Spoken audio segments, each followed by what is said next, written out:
welcome Skinny Vinny to Home is Where the Dark Is. Dude, thank you so much for coming by. Like, I've been following you and your career and the podcast for a while, and I'm really fascinated with your story. So thank you for coming, man. Yeah, thanks, man. I appreciate it. Yeah. So I know you've spoken about your journey on a lot of other podcasts, so I don't want you to have to repeat too much. But yeah. I kind of just want to know, like, how surreal is it for you right now, like at this point in your life, like with this new career and, you know, things are going so well, like how are you feeling right now? Like tell us about, you know, just your current state of mind and like what's going on. My current state of mind, I'm actually in a pretty good place, mentally, physically, spiritually. I've been on this like crazy journey these last like 9 months of, you know, therapy and weight loss and you know, and building this routine of strict discipline. And what I've learned is that discipline and consistency is like key for everything. And I kind of always knew that, but I really honed in on it these last 9 months, just because, you know, I was in a pretty dark place last year, and even though things were so good on the outside, mostly inside I was kind of like fucked, you know. Even like I'm a program guy, you know, so I continue to do the work every day, and but I was just like stuck in this rut. And since starting this like new routine and being a little bit more disciplined, things have just turned around and have done a complete 180. And when that happens, you know, with that discipline, more things just start coming into your life, and like beautiful things. And you know, we took a break from the podcast for a little bit, and we just started up again last month, so like that was a fucking blessing. And we're really like cranking out episodes and like getting like really good people, and so that makes me feel good. And then creating that sketch show that I was telling you about called 8=D. I entered it into a bunch of festivals, and the first festival at the Chinese Theater, we took first place. So that like, congrats. Thank you. That was like a huge reassurance of like, we actually have something here, right. You know. And it's like one thing showing your bros and your bros are laughing and everything, but it's another thing when you have a theater full of strangers laughing the whole time. It gives you this feeling of like, wow, like I'm proud of this, for sure, you know. And absolutely. yeah, and it's just, I also have this problem of like, I can't stop. I can never fucking stop. And it's like a blessing and a curse. I say this a lot, where it's just like, it's a blessing because it like keeps me motivated, and I love to just create and just like never stop. But it's like anxiety ridden of like, if I do stop and take like a break, everything's just going to disappear, you know? Totally relate, man. Yeah. So it's like, you know, long story, to answer your question, long story short, yes, I'm in a very good place, and it feels amazing. I'm happy to hear that, man. Yeah, and a couple things that you touched on, the whole thing about like having a routine and discipline, because I think when we're younger, we feel like that is actually, you know, when we have to be disciplined and have a routine and be like strict about our lifestyle, it feels like, you know, the opposite of freedom, like we have to do all the shit we don't want to do. But it's so true, like as we get older and as we discover more of who we are and how we work, it's so true, like the more disciplined you can be, and like the more you can fall into the right routine for you, the healthy routine for you, it just, all the doors open and you become the person you're always meant to be, and you learn more about yourself. And it's so true, man. Routine is just the life hack, man. And a lot of people just don't want to. It really is. They don't want to, you know, they feel like it's something that's holding them back, but it's actually like one of the best things you can do for yourself. For sure. Yeah. You know, touching on what you said about like, it really helps you figure out like who you are. Man, I've struggled with that basically my whole life, of like trying to figure out who I really am and like what my purpose is or whatever that may be, you know. And I mean, even to this day, I struggle with that shit. You know, it's like I have this crazy life where my closest bros are people that, you know, I used to look up to when I was like 13 years old and like have their posters on my wall, you know. And sometimes I wake up and I think like, fuck, like who do I think I am? You know, like what the fuck am I doing? You know, like sometimes it doesn't even make sense, but it doesn't have to make sense, you know? And you know, I continuously have to remind myself that like, I'm here for a reason. I'm doing these things for a reason, and I am good enough, even though most of the time I think I'm not good enough. But yeah, that routine shit and discipline, it's key, man. Like you said, it's a life hack for sure. I think we all struggle with that too, because it's like we can sometimes have imposter syndrome, you know, and Yeah. I definitely have that. But I think, you know, as you know, it's weird saying this because I never thought I would be like a person of. I mean, I do believe in a higher power. I'm not like I'm not Christian or anything, but I do believe like after a certain point, like there is a higher power. Like I do believe like, you know, I feel like there is God's in my heart for sure, but I'm not like hard into any specific religion, but I For do sure. feel like there is a higher power. And sometimes when you just kind of submit to that, and it's like what you said about, this is another thing we can relate to, or I can relate with you too, is, you know, you had those posters of them in your room, and I don't know if it was a part of like your intention in life, but to meet these people and work with them. And I remember in your story, you're saying how you went to the rehab and then you met Zach, and Yeah. then that led you to who Yeah. you always wanted, like who you looked up to, like the posters in your room. And like to me, that's, you know, I kind of believe in fate sometimes. I kind of believe in destiny, but at the same time, it's like maybe it's God, maybe it's just the way of the universe, but. You know, the same thing happened to me. Like I had posters of, you know, famous musicians and bands in my room, Yeah. and I'm like, man, it'd be so amazing to work with these people. And then like probably half of them I ended up working with, and it's not like I pushed so hard my whole entire life to work with these specific people. But I think once you get really tight with yourself and you do the work and you suffer and you struggle through the hard times, and if you can come out on the other side like you have, the universe will Yeah. present it to you. Yeah, it's a weird thing, man, because like when I was an early teenager and I was doing the whole filming and just copying the Jackass guys like bit by bit, you know, and back then, you know, I was editing my own videos, and we were using like mini DV tapes, and you know, and I didn't know how to make rolling credits back then, you know, like how videos have credits at the end. So I would just like write on a piece of paper, and I would just like hold it in front of the camera and pull up. And like I had, you know, and I found all my tapes recently, and I like got them transferred to digital, and, you know, I'm watching these things, and never mind are they so cringy and like, like, ew, you know, but like I'm looking at these rolling credits, and it says like special thanks to Steve-O, special thanks to Knoxville, special thanks to all the guys, you know, and it's just like, I look back, I'm like, fuck, how crazy is it that like after all the years of drug use, the years of homelessness, the years of fucking overdoses and all the bullshit, like I get presented this opportunity where it's like, fuck, dude, I remember when I've been wanting to do this, that's like was my life, you know, and now it kind of just fell on my lap, and that was basically what kept me sober at first. You know, it wasn't like I still had it in the back of my head that I was like I was gonna get loaded again, I was gonna start shooting dope again, and but I'll just do it later. You know, like this like the shit that's happening now is kind of cool. Let me just keep doing this for a little bit, and then I'll just get high later and just like sabotage myself. And so it was basically like the shit that we do back in the early days, 8 years ago. It kept me sober, and it kept me sober long enough where I kind of had a change of perspective. Yeah. And then I was like, oh wow, like this first year I've kind of built this like little weird life. I kind of like it. I want to keep it. So that's when I like decided, okay, let me dive head first and really do the work necessary to fucking keep it.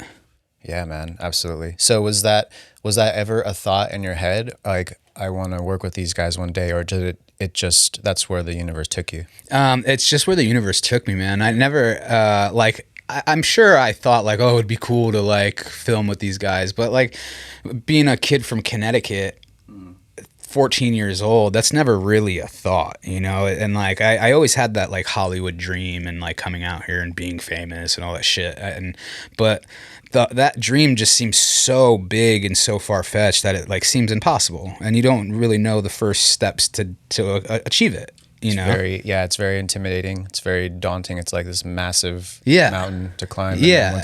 once you climb, that's another thing is like, maybe you can give me your opinion on this. It's like once you reach certain milestones, or once you get to the top of certain mountains that you're wanting to climb, it's like a lot of the time when you look out on the horizon, it's not what you thought it would be. And then you see another valley and another mountain. For sure. So it's like, maybe give me, okay, here's a question.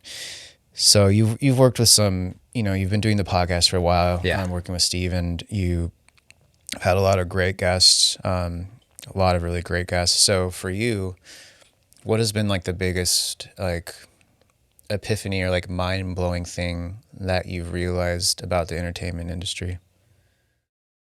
Ooh, it's a very selfish industry. And I'm not going to say that about everybody. I've met some very wonderful people and sweethearts and, selfless people and stuff. And but, it's all about, you're just always trying to gain more and gain more and gain more, and it becomes addicting, and you just want more and you need it. And, it's like, and at first, like when I started this shit with Zach, I didn't like really care for being on camera. Like I loved production. And but when I got that taste, because it all started when like they pranked me. Zach pranked me one day, and the video went crazy, and I started getting recognized just from that one video. Which one was that? So this is back in 2018, and I like walk out of the house, and Zach's standing with like a t-shirt cannon gun, and he filled it up with CO2, put flour in it, and he was like a foot away from me. When I walked out the door, he shot me in the face, and like my nose started bleeding, and I started getting recognized from that one video. And just that, the first time getting recognized, it was like this, I call it better than a heroin high. It's like this feeling of like validation and attention and love, and like fake love, and it's just like, it's like, oh shit, I want more of that. And that's when I started making my own content and doing more on camera stuff with Zach, and it's just like, it doesn't stop. You like, for me, I can only speak for myself, but I'm kind of sure it's the same with everybody else that's talent or whatever you want to call it. But it's just like, you're just always craving that validation and the need to get fucking attention. And that's just part of the game, I guess. It's that's especially with the social media world, it's everybody's on their phone, and my whole goal is like, yes, I crave the attention. Yes, I crave the fucking validation. I love it. But I also love entertaining people. Like, I love making somebody laugh, especially in the state that the world's in right now. Like, if my 1 minute video can make you forget your bullshit, whatever you have going on, just for a minute, then my job's done. I feel like I've accomplished something, right? Or if you just chuckle just once, I feel like, okay, my job is done for that, And but the people that we've worked with, 95% of them have been fantastic, and it was a pleasure to work with everybody. I love that. Like, yeah, it's so true. Like, it really is. It's hard to navigate those waters sometimes, because it's like, we all are creatives. We all have a certain vision of how we want our careers to be and how we see our creative endeavors, but as we go through these different phases, and it's like certain people you meet and certain personalities you're dealing with, it's like a lot of this stuff is, I made a video about this, but it's like a lot of it is smoke and mirrors, and I've met people where it's like, they come off a certain way on the internet, or their persona, but then when you meet them and you're around them for any long amount of time, you're like, oh, for sure, I see. You know what I mean? And sometimes it's really disappointing, because it's like, maybe you've looked up to these certain people and you're like, really, you admire their work and, their career. But then when you're in the room with them, or you spend a certain amount of time with them, or you work intimately with them, it's like, I see. Yeah. Absolutely. And I think that's why it's really important to me to be as transparent and as authentic as possible when it comes to social media. Because I'm not playing some character, you know what I mean? Like, yeah, the name Skinny Vinny, it's a stage name, but like when it comes to social media, man, like I post my goods, I post my bads, I post my highs, I post my lows, and it's really, and I think it has to do a lot to do with like being a sober program guy. You know, it's like part of my integrity. Like I have to be authentic, right? And if I start trying to pull this bullshit facade online where I make it look like I'm somebody that I'm actually not, or like I have more than I actually do, or whatever, then it's just like it's not authentic. It's not real. Yeah. And I think that's why it's, you know, I think like my following isn't the biggest. It's been like a very slow burn, but it's getting there. But the quality of people that are following me and the relationships that I do have with like a lot of my fans and stuff, like it's like real shit. It's not like some bullshit relationship. You know, it's like I try to answer almost every one of my DMs. Like I try to have conversations with everybody. And also, like, there's a lot of people struggling with fucking alcoholism and addiction. You know, the fucking epidemic is so gnarly. So it's like my story has the potential to reach and help somebody that's going through the same shit that I went through. Yeah. So it's just a way for me to give back. And I'm sure you know, it's like the way that we keep it is by giving it away. Right. You know? And I think is really brave of you to go on Soft White and tell your story. And I know you've told it on other podcasts before that, but yeah, I think it's really important. That's one of the things that we have to offer the world is, you know, through our suffering and our challenges and our progress and transcendence in life, we can offer help to others just by simply sharing our story and being vulnerable and putting ourselves out there. And as uncomfortable as it can be, it's actually very liberating. You know, if you can just reach one person, it helps them, or in any way, like, then it makes it worth it. But yeah, man, it's not easy to get on camera and just spill your guts like that. No, you know, especially when it's like you know, shameful things, or, you know, it's so, yeah, mad respect for that. Yeah, thank you, man. It's I made a decision pretty early on when I got sober that I have to be 100% totally transparent when I'm on camera. You know, it's like I can't hold back anything. Because it's like, you know, doing the work, doing the work that I needed to do to get and stay sober. It's like you let go of a lot of this shit, you know? Like I used to have a lot of shame. I used to have a lot of regret. I used to have fucking all this stuff that I was just like, oh, I'm a piece of shit, you know? But like I don't feel like that anymore. Like like were there things that like I'm not proud of? For sure. But now I'm able to look in the mirror and like be cool with the person that I'm looking at and be proud of that person. And so honestly, I don't have shame. Like I don't give a fuck. And if like somebody wants to judge me or like talk shit or like all the mean fucking comments and DMs that I get, like that's like a you problem, right? You know, that's something that they're going through. Like I'm sorry, I'll pray for you, you know, like it only, like with Steve and I say this all the time, like with the comments and the DMs, it's like it only hurts if it's true.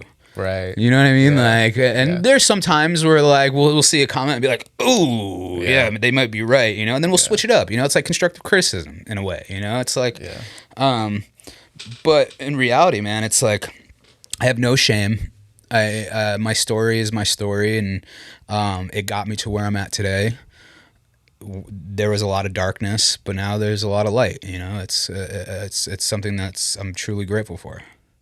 Yeah, absolutely, man. So what you touched on before is like how when we get into these creative projects, or once we see a little bit of success in some way, like you crave more and you want to get to the next step and to the next step. And I think that's why so many great artists are addicts or have been addicts, because it's that addictive personality type of thing. It's like once you latch onto something that gives you that certain high or that dopamine hit, it's like, I totally relate to that because I'm a workaholic now. Like I've always been, but now that I'm sober, it's like getting sober was the best thing that ever happened to me because it catapulted my productivity. Probably, it's probably unhealthy, but I'd rather be like putting it into my work and my career than drinking or being an idiot. You know what I mean?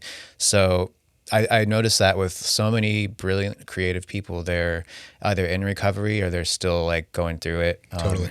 And they have that characteristic. It's like, you know, here's a good example for me is someone I've been following also for a long time is Russell Brand. You know, like he went through all his shit and now he's in recovery. But it's like now he's throwing it into like his podcast and his politics and his religion. And it's like you just transfer it to the next thing. You know For what I sure. mean? And so somebody said something to me recently. We were talking about like, because I said something along the lines of like talking about balance and having balance in life, and this person said something to me that made me really think about that and like go the other way. And he was like, "No, balance is bullshit. Fuck balance. If you want to if you want to get to a certain place, you need to be 100% obsessed with whatever that is. So if you want to be successful, let's just say podcasting, or you want to be fucking professional baseball player, or whatever the case may be, you need to be fucking obsessed. Right. There's no balance, you know. And when he said that, I was like, man, that really makes a lot of sense. And that's kind of, I mean, not kind of, it is what the last 7 years of my life, I've just been obsessed.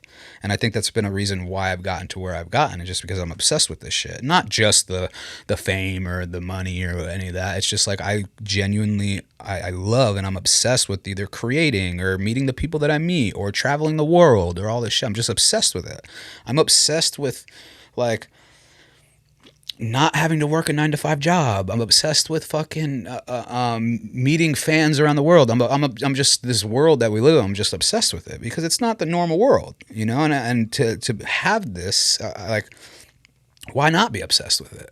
And it's just having that obsession just allows me to just like fucking go. Mm-hmm. You know, like when he said fuck balance, because I've always been like, oh, balance is key. You know, you need to have a personal life, you need to have a relationship and do all that and do all that. Yes, I'm sure my obsession and my fucking go has damaged some relationships, but that really shows like what I actually want in life, you know, at the moment. You know, like I want this. That's it.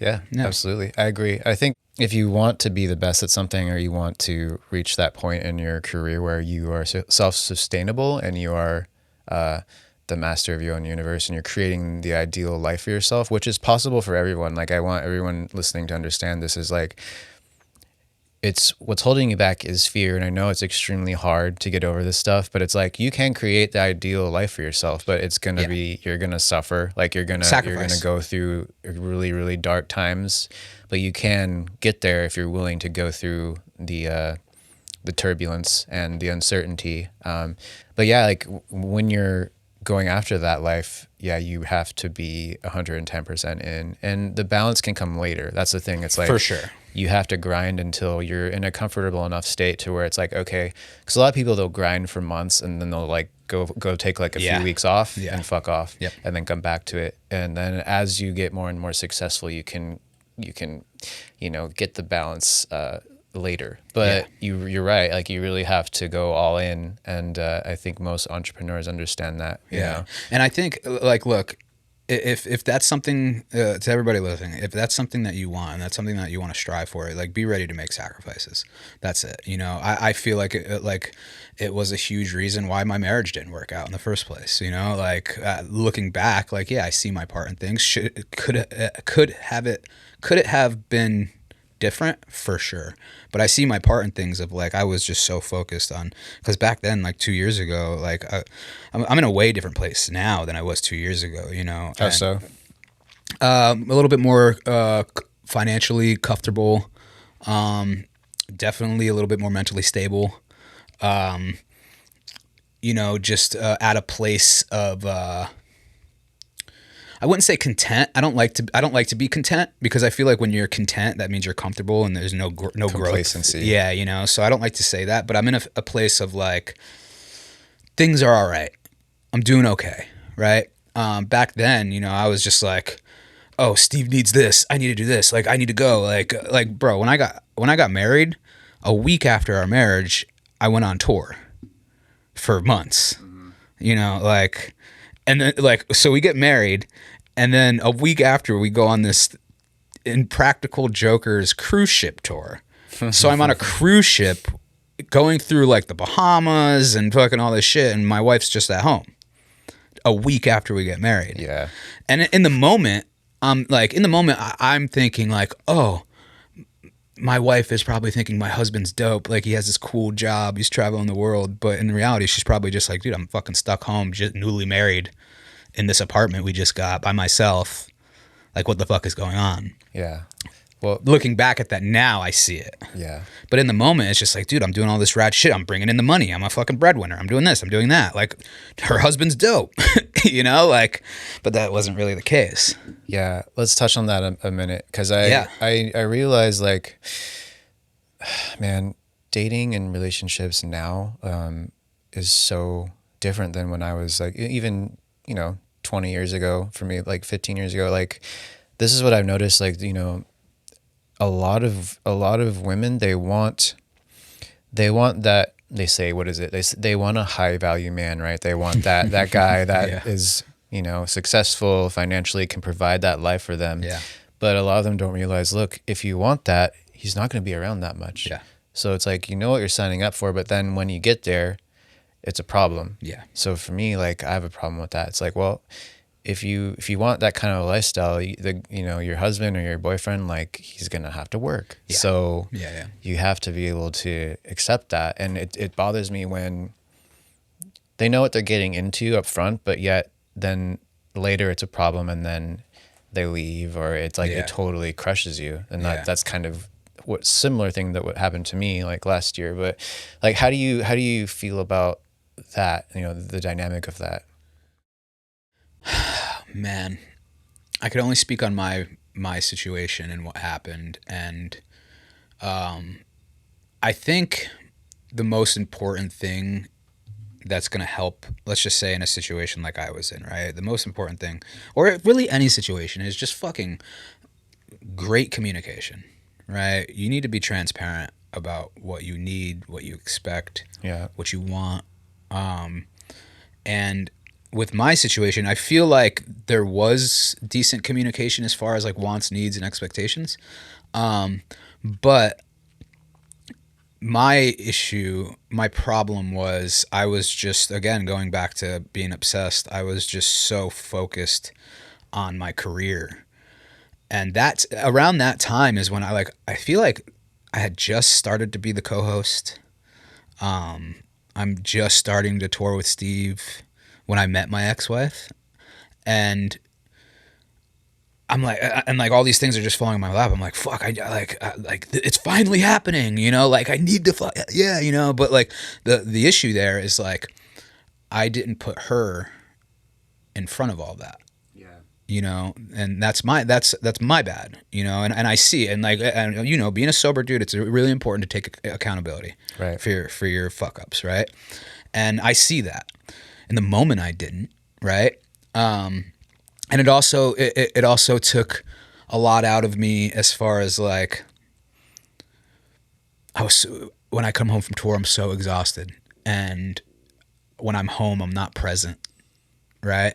And in my head, I'm just like, I was just on tour for fucking 2 months. Can I just chill? Yeah. And then like not be more compassionate and not be a little bit more loving and a little bit more understanding, right? Like, I see that after the fucking 15 months of therapy and processing and all this shit. I see my part in things.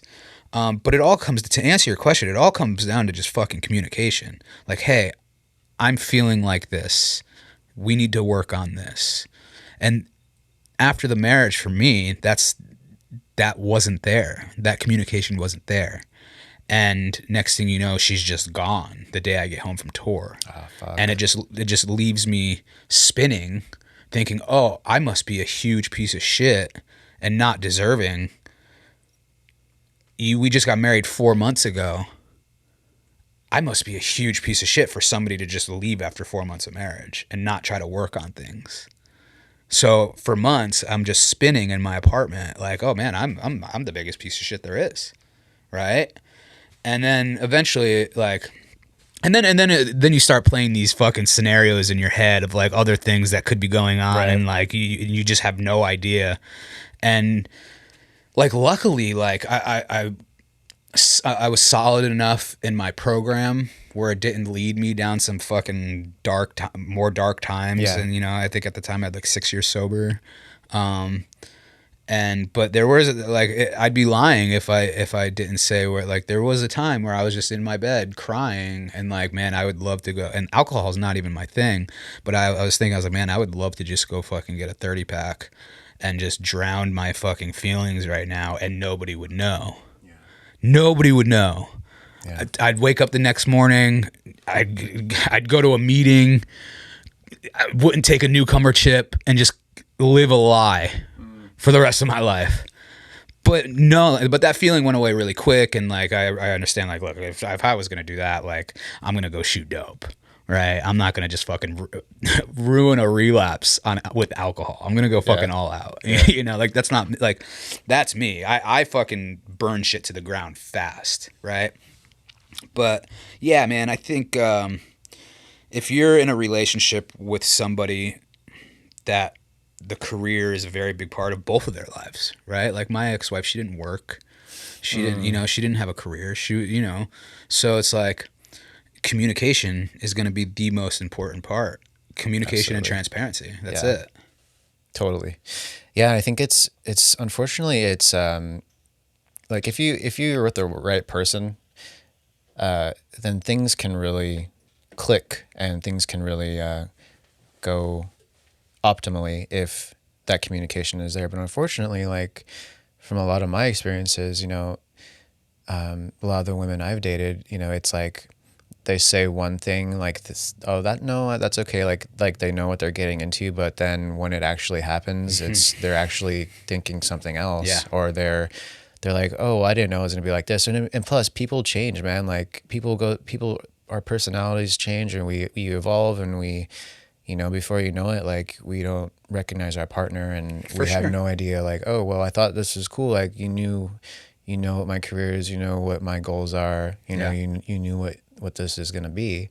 But then once it's, you know, a few months in or a year in or whatever, and, you know, their needs aren't being met, then they just abandon ship without really discussing it or seeing how it can be fixed. It's just, nope. And I understand how that can totally crush you. And yeah, you're spinning and you're like, and you think you're a piece of shit. But yeah, man, it's very difficult. Yeah, it really is, dude. It got to a point where I needed, because look, dude, I'm a very codependent person. Like I'm a codependency at its finest. Like I need that someone to be around and like to not just like share my life with, but like I think it's because I didn't get it enough when I was a kid. So it like kind of bled through my adult life, and especially getting sober, where now it's like I don't have these drugs numbing my feelings all the time. Yeah. And I'm actually, when I got sober, I was like, oh shit, I have ADD. I have OCD, depression, anxiety. Like I have all this new shit that I'm now feeling, right? And I'm codependent as fuck. So it's like when I met her, it like right away I'm like, oh dude, she's dope. Never mind that she's gorgeous, but like she has the same morals as me. She has some of the same goals as me, you know? So I was like, oh dude, this fits. But you're right, people do change. People do grow out of things. But this goes back to communication. Right. It's like the responsible, respectful thing is just communicate. Yeah. And, you know, I played a part in that too. Even to this day, my communication isn't the best. Like, I still fucking, like, curl up in a little ball sometimes, and I'll go silent in a conversation like that. You know, that's just, like, I don't know why. I don't know how. It just happens, you know? It's like, I hate it. I wish I could, like, vocalize the thoughts that are in my head. Like, I'm thinking it. Like I in my head, I'm thinking of what I should say, what I need to say, but the words just won't come out, and I just curl up like a little ball sometimes. Yeah. And which is weird because like my job is talking. Well, I was gonna say, like, podcast. from my observation, you seem to be very articulate and communicative with your words, and like all the interviews I've seen, like you seem very comfortable with that. But I understand how it can be more challenging when you're with your significant other, and it's a hard conversation to have, and I totally get it. But yeah, it's, I I don't know, man. I think it's just like sometimes we're meant to be with people for a certain chapter and then we grow apart, or Yeah. it's not meant to be, and that's okay. Is it crushing? Is it extremely heartbreaking? Yes, but it's a part of our journey. And yeah, it's we're gonna have people that say they love us one minute, and then when things don't go their way or things aren't what they thought, then all of a sudden that unconditional love is no longer unconditional. Yeah, 100%. And I Yeah. think I'm a huge believer in things happening for a reason and stuff like that. And I look back at that situation and it's like, wow, I actually learned a lot about myself from that. Right. It's like, wow, I wasn't really looking for this quality. Now I'm looking for this quality. It's like, I look back at that as a fucking learning experience. It's like, and it sucks that I'm almost 40 years old and now learning these things. Like so my life started late, right? It's like my life started at 30 years old, and now it's just like I'm like playing catch up in a lot of ways. I'm figuring out who I am. I'm figuring out what I want. I'm figuring out the type of person that I want in my life for the rest of my life, right? And that situation, before getting sober, I was never really in a real relationship, right? Like I was fucking shooting dope and homeless for 10 years. So was it your first like serious relationship? My first serious one. Yeah. And what, I was 30, 34, 35 when we met, yeah, 34. And yeah, that was my first like serious relationship. And, I've had some flings here and there in sobriety, and then some really dark flings in my addiction, and but yeah, she was like the first like, wow, this could be a real thing. Your first love. Yeah. And in some ways, like, she was my first love. I remember hearing something. It's like you have 3 loves in your life, and I forget what the purpose for each one it is, but it's like the first one is for something, and then your second one you learn something again, and then your third one is like the one. Yeah, I think there's some truth in that. But we all are on our individual journeys, and I understand how at sometimes it can feel like we're behind, but dude, no one really knows what they're doing. Yeah. We have no idea what we're doing. Like I have no fucking clue. We could think we know who we are, but then we experience something random in life, or like something happens, or there's so many things that could happen in life, and it's like we never know who we're going to be tomorrow. And hopefully we can just live day to day, and if we wake up the next day, then we can just try and be the best person we can. And it took me a long time to get to that point where I just kind of pushed all the shame away, and I was like, look, you've made mistakes, but you've learned, and now you're doing the best you can, and now you're becoming more of the person you're meant to be, and you just 100%. have to put it past, you have to put all behind you. And I know it's hard, but it's like, if you can do that, and if you can just forgive yourself, then you're just so much better off, man. Yeah, I totally agree. I going back to the very front end of this podcast, you, like, ask me like where I'm at mentally and stuff, and it's just like the last year I've learned so much about myself that I honestly didn't know. And even like when I met my ex, because like when I first started touring with Steve, I was in this place of like the rock star lifestyle, fucking as many girls as I can. I'm on tour, like I'm fucking name dropping left and right, like I'm on like every city that I'm in. I'm on the apps, like swiping, and it's like every city that I was in, I was hooking up with a different chick. And by the time tour was over, I feel fucking gross, right? I just feel like, ew, what have I been doing? I'm gonna stop that. And then we'd be off tour for a couple weeks, and then go back on tour for a couple months, and I'm back doing the same fucking thing. And it got to the point where it's just like I have some gnarly stories with chicks on tour, and it's just like literally like a different fucking girl in a different city every night. And like a little bit before I met my ex, I learned something about myself. It's just like, dude, that's not what I want. Like it might be fun in the moment, but that's ultimately not what I want. Like I genuinely want somebody to like to be my ride or die. Like I want somebody to like enjoy this life that I'm creating, right? Like all I want is just somebody to fucking travel the world with and eat different foods and like just have fun. That's all I want. I just want that one person. I don't give a fuck about that kind of lifestyle anymore. And I think that also comes with like getting older and maturing a little bit. Yeah. But I got that. I got the taste of the fucking rock star lifestyle a little bit on tour, and it's just like yeah, it is what it is. It wasn't the best, but like you know, it's like that's how I learned this part of my life. That's how I learned what I want. You know. Yeah, I think most men kind of go through a similar phase like that, where you're kind of, you know, experimenting and, you know, sleeping around a little bit, but you know, you learn what you want and what you don't want, and what you like and what you don't like, and you know, I think it's, you know, it feels gross, but after you're done with that phase, but I think it's a valuable lesson, because then it just like gives you perspective, and you learn like what kind of a partner you want, and where your lines are, and what you will tolerate, and what you won't tolerate, what your standards are. Yeah, exactly. So yeah, I think it's just a part of growing up as a man. Yeah. You I know? mean, dude, we I'll go and I want to tell one story Yes, of like please. of a tour chick. So I hook up, I match with this chick, and she's like, I was like, and we were in the tour. I was in the tour bus, right? And like, I'm like, fuck, I just matched with this hot chick. So I went and just got my own room at a hotel. And she comes and meets me at the hotel. And this was at the time where I was like, I want to try everything. I don't give a fuck. I'm gonna be a dirtbag, and just like, if I'm just gonna be so upfront, and like, so I was just like, yo, like, I was just like, yo, have you ever eaten a dude's ass before?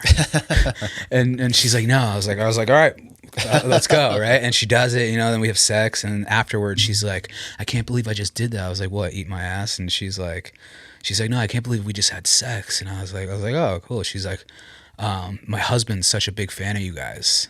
And I was like, what? Uh-oh. She's like, yeah, me and my husband watch the podcast all the time. We're huge fans. I was like, wait, you have a husband? She's like, yeah. And then she goes and FaceTimes him. Oh my God. And she's like, will you say hi to him? I was like, sure. And like, but when she said that we're such big fans of the podcast, like the first thing that came to my mind was like, you guys watch the pod? Like that's the first thing that comes to my mind. And then like I start processing it for a second. I was like, wait a second, you have a husband? Yeah. You know? And that night I was like, fuck, like this is gnarly. You know, like He was cool with it though. Yeah, he loved it. Like they have like an open relationship, and then like there'll be nights where this just popped up as a memory on my page, and it was we walked to the tour bus, and there's just like a piece of paper, and it's written. It's like, me and my husband are staying at the same hotel as you guys. If any of you are up for a threesome, we're in room blah blah blah. Wow. Like I was just like, dude, this is crazy. Definitely. Yeah. Like, and I'm sure you have plenty more stories like that. Yeah. With the boys. Yeah. But, yeah, man. Well, tell us a little bit about the show that you had that was doing well, that you just had at the film festival. Yeah. So I 2 years ago, I had the idea to create a sketch comedy show because I wanted to transition away from stunts a little bit. Because in my eyes, as far as the stunts go and the pranks go, you know, I feel like the only people that really have longevity with it are the original Jackass guys. And I didn't want to be this social media influencer backyard stunt person, right? Like I wanted to actually create stuff that had like substance and like depth and like that was more than just like lighting yourself on fire or getting kicked in the nuts, right? Like I wanted to create shit. So I had this idea for a sketch comedy show. Still sprinkled in some stunts and some pranks here and there, but it's mostly sketch comedy, and we called it 8 = D. And when I came up with this name, I was like, man, it's 8 = D. It's basically a dick, right? So it's like, it's so on brand, and then it all just hit me like a fucking ton of bricks, like really quickly, and I was like, I need to do this now before I lose it, right? And so I gathered up a few of my close friends, like comedy buddies and actor buddies, and hired a production crew, hired locations, and filmed this pilot in a matter of 2 weeks. We filmed the pilot, and cost me like 10 grand out of pocket to create. And I produced it myself. I starred in it. I directed it. I fucking edited it myself. Oh, nice. And Hell yeah, and like it was all me, and the cast. They were brilliant, fucking so talented. I love every single one of them. And once I created it, I put it on the shelf because I was going on tour again, and I felt like this is my baby, right? That I really believe in this. So I feel like if I'm going to try pitching it or bringing it to life, it needs 100% of my attention. Yeah. And so I just put it on the shelf. And the next thing you know, fucking 2 years go by. And I'm like, fuck, dude, like I need to create time for me. And so that was another reason why I stopped touring with Steve for a while. Just because like I needed to work on myself, not just like career wise, but like mentally, physically, you know, like I needed to lose the weight again. And so I took it off the shelf, and a buddy of mine was just like, you should enter it in some film festivals. I was like, yeah, sure, whatever. Like I don't know the festival world. I always thought it was just for short films, right? Mm-hmm. And I thought it's like, okay, you create a project and you just you walk into a door of a fucking Netflix and just like, I have this project, you need to have this kind of thing, you know? And because I don't know the first thing of pitching a television show. Like I've had a television show, but it was not mine. Like I didn't create it, right? I just was a co-star. And so we enter it in these film festivals, and the next thing you know, we're getting accepted one after another. And I'm like, what? Like that's kind of cool. And the first one was a couple weeks ago at the just so happened to be the Chinese Theater, which is a legendary fucking place. Oh yeah. And we go. You know, it's like this is the kind of festival they consider, they have tiers, right? Like tier 1, tier 2, tier 3. Like tier 1, it's like Cannes and South by Southwest and the Venice Film Festival. Like those are the big dogs, right? These are tier 3, right? Where it has credibility, but it's like, who gives a fuck kind of thing. In my eyes, it's like, this is the first project I've ever created from the ground up. It's the first film festival that gets accepted. Just so happens to be at the Chinese Theater. So we go there. And, you know, I'm nervous. It's the last project to show on the big screen. And I'm really nervous. And it plays and everybody's theater packed, full of strangers, just laughing the whole time. So I'm looking around. I'm like, fuck, dude, I forgot. This is really something. Like, this has the potential, right? And never in a million years did I think we'd even come in a place where we, like, first, second, or third or anything like that. And after the festival, I leave to Nashville to go film some pods with Steve, and one of my partners, he calls me. He's like, "Yo, the director of the festival just texted me and said you guys should come to the awards show." And I was like, "Fuck, I'm in Nashville, dog. You go." And in my head, I'm like, "Why would he text you guys should come? That's like a hint, right. You know? That's like, I was like, yo, you guys should be here." Yeah. And I was like, "Dog, you need to go." He goes. He's texting me throughout the whole award show. He's like, "Dude, I've been here for 45 minutes. Like, our category already went up, and now they just had like legit first place, second of the whole festival." He's like, I think I'm just gonna bounce." I was like, "Yeah, go for it, dog. All good."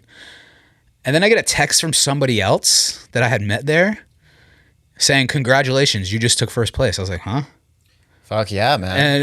And then I text my boy that's there, and he's not answering. And then he calls me a couple minutes later. He's like, "Bro, we won first place." Hell yeah. So I was like, wow, dude, like it's a really good feeling of, you know, validation and reassurance, but it's like I put a lot of fucking work and blood, sweat, and tears into that fucking project, and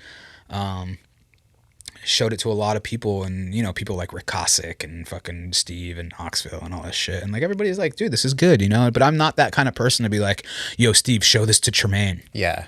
I'm not that person, right? I hate asking Steve for stuff because he's done so much for me already. The motherfucker like bought my veneers, you know, like he's paid for me to travel the world, right? So I for something like this, I will never be like, "Yo, dude, like I really think I have something here. Can you show it to Tremaine and see what he could do?" I would never do that. It needs to happen organically for me. And winning that first place in the festival is like, oh, dude, like this is like the first step kind of thing, like of like some sort of like a stamp of approval, kind of, you know, and like it could go on my IMDb, and yeah, it was really cool. It was a cool feeling.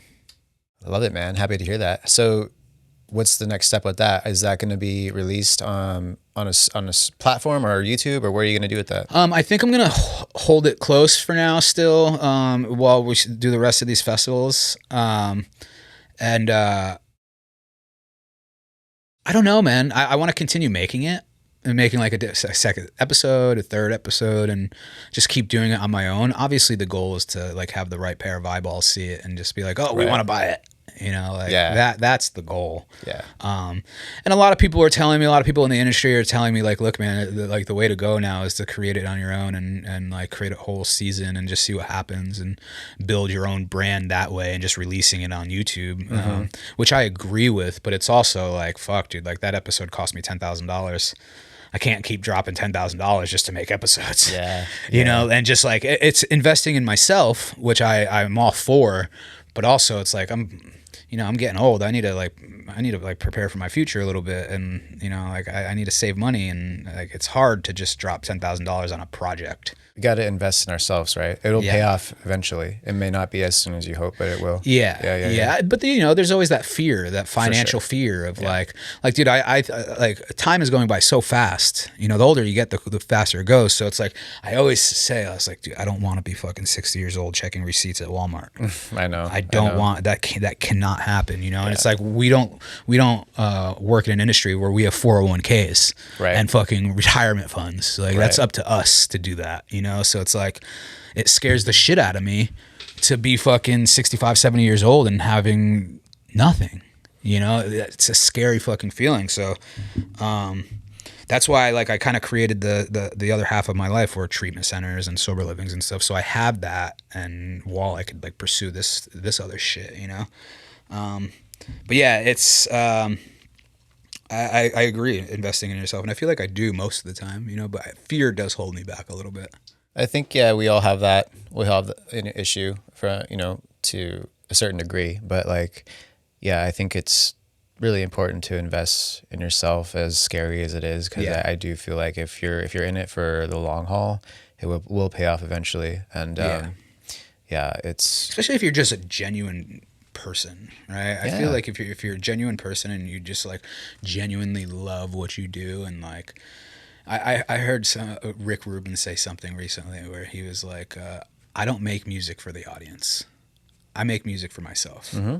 And I heard that. I was like, fuck, that's so true. Like, once I started making content where I thought other people would find funny, it just wasn't fun anymore. Totally. It just wasn't fucking like cool. And like, it's like, oh, I'm not doing this for myself anymore. And then like, once I started making content for myself that I thought was funny and that I thought was fun to do, then it translates on camera and people really see that. And I think that's what people love the most. Yeah, because no matter who you cater your content to, whether it's completely for yourself or you're trying to reach a certain audience, we have no control over how it's going to be received at all. So you might as well do it for yourself and love it for yourself instead of trying to target it or whatever you're doing. Like, because at the end of the day, we can only control what we put out. We can't control how it's perceived and how it's received. So I think that's the safer way to go. Yeah, just, you know, for sure.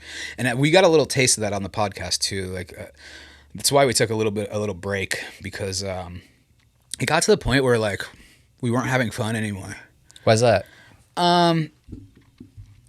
It just became, because we had so much going on. You know, we were on tour all the time, we was filming YouTube stuff, and then we had the podcast, and then we have our personal lives. You know, it's like the podcast became more of a chore, right? It can be very draining. And especially, you know, with us, like the sponsors, I won't get into details, but they pay pretty nice, right? So it's like, after doing it for so long, not missing an episode for fucking 5 years. Wow. Yeah. And it becomes a fucking chore. And it's just, oh, this is just a paycheck. I'm just doing this for the money. And it felt like that. And I think it felt like that for all of us. And it became transparent on camera, because we start seeing comments of like, talking about, oh, you guys are talking about the same shit over and over and over again. Fucking, oh, not letting the guest speak, or like, oh, Steve looks miserable, or oh, Vinny's fucking boring. It's just like, I was pretty miserable towards the end before the break for a while. Yeah. And I think I could say the same for the other guys too. And and we just decided to take a break for a while, and it got very close to Steve almost pulling the plug. Really? Yeah, very close. And he, I think we started back up a month ago. Steve came to LA. I hadn't seen him for 6 months. Wow. And he came to LA. He's like, yo, we have a couple guests lined up. You wanna get in the van? I was like, let's do it. And we had Rainn Wilson, Lily Singh, and Jordan Ritter, right? And when we did Rainn first, and it felt so good. I love that episode. It felt very organic. It felt fun. And after we filmed the third one with Ritter, Steve and I just sat in the van and talked for a good hour or two. And I was like, dog, that felt good, man. Like, we should get this going again. And he's like, Vinny, I almost pulled the plug. Like, I almost tell the sponsors to fucking cut us. Like, I was like, fuck, dude. But he was like, but that felt really good. So I was like, dog, like, I don't care if I need to pay my own way to get to Nashville every time we have guests out there. I don't give a fuck. I just want to fucking create. I just want to do this again. And he's like, let's run it. And the last month and a half, we've just been on fire. Yeah, you have. Yeah. On fire. Yeah, you can definitely feel the different the different energy. Yeah, for sure. I a lot of people have been reaching out saying like, so good to have you guys back, and like the vibes feel good, and I agree, man. It feels very natural, and like the love is there again. Totally. Yeah, we had a solo episode where it was just me, Paul, and Steve. Last week in Nashville, and we called it the piece of shit episode, and where we had people call in to give reasons why they thought they were the piece of shit. And so it was just me, Steve, and Paul listening to these phone calls, and we're just laughing our asses off, having the best time, and we don't even have a guest. You know, it's like, this is what it's about. It's just like sitting in a room, or in our case, a tour bus or a van, and just laughing and just being funny. Like, that's what it's about. Absolutely. You know, it's like, why else are we doing this shit? Like, we started doing what we do just because it's fun and we want to make people laugh. And when it stops being fun and people aren't laughing anymore, it's like, okay, we got to chill and take a look at what we're doing and see what's more important. So true. Yeah, and I think kind of what we were talking about earlier with balance, it's like, I do think, especially with podcasts and stuff, because it's like when you're expected to be so consistent on a weekly basis or whatever your consistency is, it's like, then it starts to feel like an obligation. And what I've noticed too is just from, you know, the podcasts I have and like the guests I've worked with is like, sometimes it's really difficult to get guests and to schedule them and that can be a pain in the ass, and like trying to be consistent. Sometimes you can like batch episodes, record a bunch and then release them, schedule them, but then maybe you have like a couple weeks of break. But batching I found is helpful. So that's what we try to do. Like, so right now I think we have like 7 in the bank, which is good. And you also got to remember too, for us, we're not like your average podcast where you just like, hey, you walk into a studio, turn on the cameras and fucking talk. You know, it's like, we're a mobile podcast studio. So it's like, okay, you have to drive to wherever you're going. In LA, that sucks. Sometimes I've taken that fucking van down to Austin when we did Tom Segura and Bert Kreischer. You're like, yeah, I drive that fucking thing everywhere. So that's a bitch. And then when you get there, you have to fucking set up the van. Set up you can't have AC going in the van, so we had to fucking create this makeshift AC unit where it's a portable AC on the outside of the van with the hose running through the window and the tube going to the back. And then on top of it, you're not in a controlled environment anymore. So if you have some sort of technical difficulty, you can't just be like, cut. Right. Let me fix this XLR cord. Right. You know, it's like, when you're rolling, you're rolling. There's no fucking cuts. And so it became very stressful, because you got to like try to put yourself in my shoes where it's like, okay, I'm finally the co-host with Steve. And then now we have fucking, let's just say Mike Tyson in the van, and like, I can't fuck up. So never mind, do I have to like be funny and ask good questions, but I'm also looking at the cameras and looking at the audio box to make sure nothing's wrong. And I'm sweating, you know, so it just became a lot. And, and then I also started this new project. I always bitched and complained about the podcast. I'm just like, oh, it's so difficult in the van. I wish we just had a studio, blah, blah, blah, blah. And now I just created this new podcast that I haven't released yet called No Roads, where it's in a Cessna airplane. What? Yeah. So like Right on. I built the podcast studio. I'm using the Rodecaster, the mics, everything that we use for Wild Ride. I built it in a Cessna. Wow. And so we fly around the country and pick up guests at their local airport. Sick, and man. we 5,000 feet in the air. We have a podcast episode. No shit. Yeah. Wow. And I love that. So we have like 10 episodes in the bank. I think we're gonna wait till we have 25 before we start releasing. And you're hosting this one? So yeah, it's me and my co-host / pilot Chris. It's his plane. He used to work for SpaceX as a pilot, and now he's retired, and he's just like, he pitched me this idea. I was like, dog, I don't know if that's gonna work with the noise and the sound of the plane. And so I got it to a point. It's a little bit of work in post-production, but I got it to a point where it sounds pretty good.